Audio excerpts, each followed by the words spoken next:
अरे भागो भागो, राक्षस आया है, भागो भागो, अरे वो किसी को नहीं छोड़ेगा, भागो भागो, बचाओ बचाओ। ही हा हा हा हा, ही हा हा हा हा। भागो भागो सुंदरियों भागो, मैं किसी को नहीं छोड़ूंगा, तुम सबको ले जाऊंगा अपने राजमहल में। छोड़ दे दुष्ट राक्षस, मैंने तेरा क्या बिगाड़ा है, मुझे छोड़ दे, बचाओ बचाओ बचाओ। ही हा हा हा हा। मेरे राज्य में तुम्हें बचाने वाला कोई नहीं है सुंदरी। प्राचीन काल में नरकासुर नामक एक राक्षस था, जिसका वर्णन पुराणों में मिलता है कि भूदेवी के बेटे नरक ने घनघोर तपस्या करने के बाद भगवान ब्रह्मा द्वारा दिए गए एक आशीर्वाद से असीम शक्ति प्राप्त कर ली थी।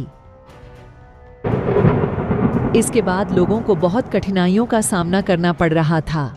दानव इंसानों पर अत्याचार करते थे और महिलाओं का अपहरण कर उन्हें महल में कैद कर लेते थे। छोड़ दे दुष्ट राक्षस, मैंने तेरा क्या बिगाड़ा है, मुझे छोड़ दे, बचाओ बचाओ, अरे बचाओ भागो, भागो राक्षस आया है, भागो भागो, अरे वो किसी को नहीं छोड़ेगा, भागो भागो, बचाओ बचाओ। नरकासुर के अत्याचार को सहन करने में असमर्थ देवता भगवान श्री कृष्ण से प्राणियों की रक्षा करने के लिए विनती करने लगे।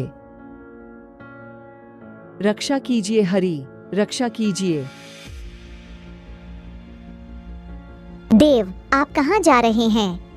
देवी सत्यभामा, नरकासुर नामक असुर ने पृथ्वी पर बहुत आतंक मचा रखा है। मैं उसी के वध के लिए रण में जा रहा हूँ। स्वामी, यदि आपकी अनुमति हो तो मैं भी क्या आपके साथ चल सकती हूँ? मेरा मन महल में नहीं लगता। अवश्य देवी।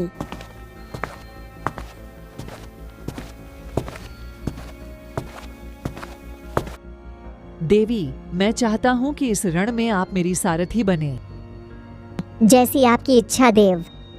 लेकिन राक्षस नरकासुर को एक वरदान था कि वह केवल अपनी माँ भूदेवी के हाथों से मर सकता था। अतः श्री कृष्ण ने अपनी पत्नी सत्यभामा को नरकासुर के साथ युद्ध में उनका सारथी बनने को कहा, क्योंकि सत्यभामा ही भूदेवी का पुनर्जन्म थी।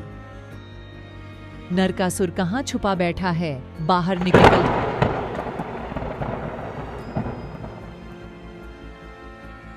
कौन पुकार रहा है मुझे?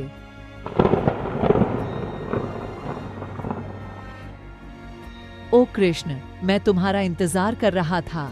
अब आ गए हो तो युद्ध करो। नरकासुर, तुम्हें सुधारने के मैंने कई अवसर दिए, परंतु तुम ना माने, अब तुम्हें इसका दंड भुगतना होगा। कृष्ण, पहले मेरी प्रहार का उत्तर तो दो।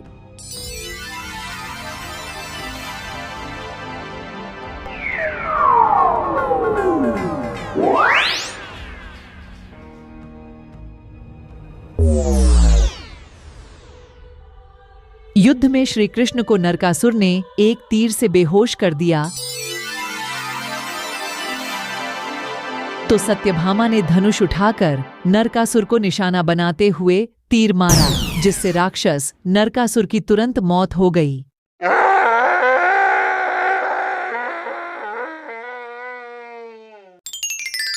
स्वामी, आप ठीक तो हैं?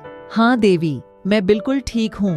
नरकासुर के वध के लिए मैंने यह लीला रची थी, क्योंकि नरकासुर को यह वरदान था कि उसका वध भूदेवी के हाथ से ही हो सकता है, और इस जन्म में आप ही भूदेवी का अवतार हैं।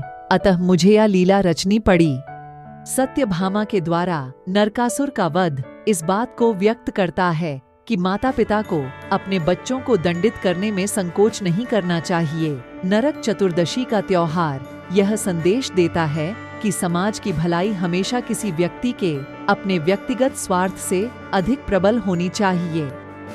ऐसा माना जाता है नरकासुर की मृत्यु के बाद भगवान श्री कृष्ण के शरीर पर पड़िढ़ाए रक्त के छींटे को साफ करने के लिए उन्होंने स्वयं तेल से स्नान किया था। तभी से यह परंपरा चलती आ रही है कि इस दिन को लोग धूमधाम के साथ मनाते हैं। लोग नरक चतुर्दशी के दिन तेल लगाकर स्नान करते हैं।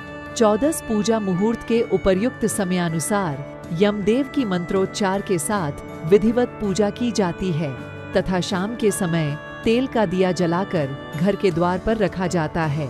नरक चतुर्दशी के दिन नरक की यातना से बचने के लिए उपाय के तौर पर स्नान करने से पूर्व शरीर के सभी अंगों पर तेल की मालिश की जाती है। आप सभी को हमारी ओर से नरक चतुर्दशी और छोटी दीपावली की हार्दिक शुभकामनाएं। ऐसे ही और धार्मिक कहानी के लिए हमारे चैनल 7 टून्स को लाइक, सब्सक्राइब जरूर करें।